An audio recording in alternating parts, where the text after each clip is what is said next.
ഞാനും വൈശ്യം കൂടി ഇന്ന് വൈകുന്നേരം ഒന്ന് പുറത്തേക്ക് ഇറങ്ങിയതാണ്. തിരുവനന്തപുരത്തിന്റെ ഏറ്റവും മനോഹര കാഴ്ചകളിൽ ഒന്നാണ് ഈ പള്ളിയുടെ ഈ കാണുന്ന ഗണപതി ക്ഷേത്രവും. ഇതിന്റെ തൊട്ടടുത്തൊരു ക്രിസ്ത്യൻ ചർച്ചും കൂടിയുണ്ട്, അതാണ് ഏറ്റവും ഫേമസ്. അങ്ങനെ നമ്മളിത് പത്മനാഭസ്വാമി ക്ഷേത്രത്തിന്റെ അടുത്ത് എത്തിയിട്ടുണ്ട്. പതിവിന്റെ അത്ര ആൾക്കാരൊന്നും ഇല്ല, കുറച്ച് ആൾക്കാർ മാത്രമേ ഇന്നുണ്ടായിരുന്നുള്ളൂ. പിന്നെ നമ്മൾ ആർ കെ വെഡിങ് മാളിന്റെ അവിടെ എത്തിയിട്ടുണ്ടായിരുന്നേ. നാളെ ആർ കെ വെഡിങ് മാളിന്റെ ഇനോഗ്രേഷൻ ആണ്. ഇനോഗ്രേഷനോടനുബന്ധിച്ച് നാളെ ഇനോഗ്രേഷൻ ചെയ്യാൻ വരുന്നത് വേറെ ആരുമല്ല, നമ്മുടെ സണ്ണി ലിയോണാണ്. അപ്പൊ നാളെ ഏകദേശം എന്തായാലും ഈ റോഡൊക്കെ മൊത്തം ക്ലോസ് ആവാനാണ് ചാൻസ്. കാരണം വെച്ചാൽ നല്ല തിരക്കുണ്ടാവും. കാരണം സണ്ണി ലിയോണിനെ കാണാൻ വേണ്ടിയിട്ടുള്ള ആൾക്കാരുടെ തിരക്ക് കൂടുതലാണ്. എന്തായാലും നാളെ നല്ല തിരക്കായിരിക്കും ഇവിടെ. പിന്നെ നമ്മൾ അവിടെ നിന്ന് നേരെ ശംഖുമുഖം ബീച്ചിൽ പോയിട്ടുണ്ടായിരുന്നു. പക്ഷേ പോകുന്ന വഴി പെട്രോൾ തീരാനായിട്ടുണ്ടായിരുന്നു. അതുകൊണ്ട് തന്നെ പെട്രോൾ പമ്പൊന്നും ഇല്ലാത്തത് കൊണ്ട് തന്നെ നമ്മൾ തിരിച്ചു വന്നു. അത് കഴിഞ്ഞ് നമ്മൾ ചാല മാർക്കറ്റിലേക്ക് പോകുമ്പോഴേക്കും അവിടെ ആരും തന്നെ ഉണ്ടായിരുന്നില്ല. ആദ്യമായിട്ടാണ് ഇങ്ങനെ ഒരു കാഴ്ച കാണുന്നത്.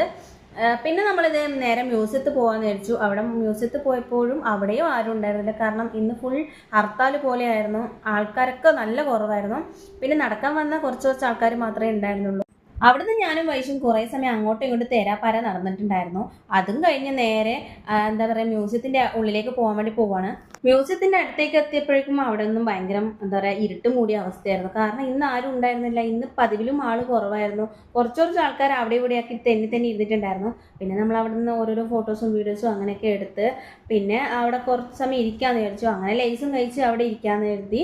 അങ്ങനെ ലേസൊക്കെ കഴിച്ച് പിന്നെ സീറ്റുകളൊന്നും ഉണ്ടാവില്ല, സാധാരണ ആ സീറ്റുകളൊന്നും അവിടെ കിട്ടാറില്ല. പക്ഷെ നമുക്ക് ഇന്ന് കിട്ടിയിട്ടുണ്ടായിരുന്നു, കാരണം ആരും ഇല്ലാത്തതുകൊണ്ട്.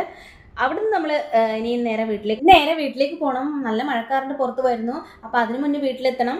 അപ്പോൾ നമ്മളിത് ടയേർഡായിട്ടുണ്ട്, നല്ല ടയേർഡായിട്ടുണ്ട്. ഇനി വീട്ടിൽ പോയി ഫുഡും കഴിച്ച് കിടന്നുറങ്ങണം. അപ്പോൾ ഇന്നത്തെ വീഡിയോ ഇത്രയേ ഉള്ളൂ. നാളത്തെ വീഡിയോയുമായി ഞാൻ വരും. വീഡിയോ ഇഷ്ടമായവർ like and subscribe. Okay, by.